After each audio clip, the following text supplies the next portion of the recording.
Ladies and gentlemen, welcome back to Gaming with me, Tony Mo, and we're here today to have a little bit of a discussion regarding The Witcher 3, which of course is the latest entry in the Witcher series from CD Projekt Red, coming out in just under a month, May 19th here in North America. A lot of us are very, very excited for the release of this game, myself most definitely included. I think it's the first time that we're actually seeing a CD Projekt Red get the proper hype and excitement that it deserves from the press. Whether that's a good thing or not, I guess we'll know when the game actually comes out, but they're one of the few developers that I'm more than happy to pre-order and pay for their game months in advance before it even comes out, because to me it's like, even if the game is somehow bad, which I just really don't think it will be, I'm more than happy to continue to support them because of their past efforts. Things like the original Witcher and The Witcher 2, which is still to this day one of my all-time favorite RPGs. I'm always just staggered and deeply upset when I find out that people haven't played it, they haven't given it a go, and I know there's going to be a bunch of you guys out there who watch this video who haven't, but I hope that there is redemption. I hope that you are excited for The Witcher 3 and that you will consider, you have a month, picking up The Witcher 2, man. It's around $20 on Steam, but you can find it as low as $4 on sale. Just about every other week I see this thing on sale on some website somewhere. Give it a go, man. Just dive into the game, even if you have to play it on the easiest difficulty, and just see what it's all about. But we're going to talk a little bit today, not just about The Witcher 3 and some of the things that we know about it, and of course my concerns for it moving forward, but also some of the things that I really enjoyed about The Witcher 2, things that I didn't enjoy, that will hopefully be improved upon in the third game. Now, I think the biggest thing that we have to talk about is, of course, the introduction of an actual open world in The Witcher 3. Don't get me wrong, you can tell from the footage you're seeing here, this is just me playing one of my brand new playthroughs in The Witcher 2. We're out in the forest near Flotsam. This is still a very nice open area, and I think one of the best things about it is how meticulously it has been designed. I mean, have you ever seen a forest look this good in an RPG? No, you haven't. No game, like, does environments as good as The Witcher 2. I really am a strong believer in that. It is a staggering game. Now, part of that may be because they didn't have to do a full open world. That being said, there's still a lot of really large environments in The Witcher 2. So I'm hoping that CD Projekt Red wouldn't make the silly mistake of just making a giant open world for the sake of making a giant open world. You know, I think a lot of people think bigger is better when it comes to world design, but that's most definitely not the case. You have to make sure that that large open world you created feels alive. It has to feel unique. The different zones and areas have to feel like that's actually a forest, and that has to feel like a swamp, and that has to feel like a mountain range. I think Skyrim and the Elder Scrolls franchise as a whole has always done this very well once they moved into a 3D space with Morrowind. But I mean, when you look at the environmental detail that's here in The Witcher 2, I feel like that's going to be kind of difficult to capture in an open world setting, but if they can pull that off, which from what a lot of the press is already sort of reporting on in their previews, they pretty much have from what I've seen. Now, of course, this is just someone else playing the game. You know, I definitely want to see for myself, as many of you do, once we actually get to play it and see proper in-gameplay, footage of a player out in the open world. But it's good news to hear that what people have already played is a very large open world, a very, very large open world that seems to be very well alive and very well populated. Now, I think another important aspect of that is to make sure that you give the player incentive to explore on their own. Aside, not just when they're in a mission or doing a side mission or monster hunting in the case of The Witcher 3, that's going to be a much larger focus, something I'm very excited about. As you can see me doing it here, it's a much more simplistic act in The Witcher 2. But I'm hoping that there will be reasons for us to explore. It's something that the Elder Scrolls series has done very well, and the Fallout franchise has also done very, very well. I mean, those are two games, those are two franchises that I've spent, thousands of hours in each individual game just because I love exploring. I love going to that next location just for the sake of going there. And you don't always have to reward me with a weapon or some sort of an item per se. Sometimes the environment, that location itself, can be a reward in itself. Just going there and feeling like you found someplace very special. If they can capture those elements in the open world in The Witcher 3, then I think we'll be good to go on the open world side of things. And of course, as I just said with the monster hunting, that's now something that's going to be integrated into that game big time. They're really making use of that open world to allow the player to actually go out and investigate and gather information and intel about the monsters that they're hunting and then take them down.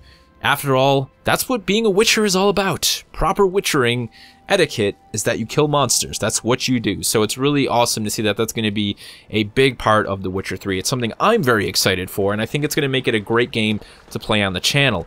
Whereas playing The Witcher 2 is really strict Let's Play format kind of stuff. Having an open world allows me to go out and just do things like I would do in something like Elite Dangerous, you know, or any other open world game. And I think that makes great content for the channel. That's also something I'm very, very happy for. Now, I want to talk about the combat system, the magic system, and the alchemy system. You can see the alchemy system right here. While it was a big part of The Witcher 2, much like the magic system, I did not feel it was strong enough. It didn't make me feel like going out, spending the time to do the research, gathering the formulas, and then crafting the potions and drinking them before combat really had as big of an impact as I wish it would have had. I'm not saying it didn't alter my stats, because it most definitely does, and using the potions on the harder difficulties is almost a must in The Witcher 2.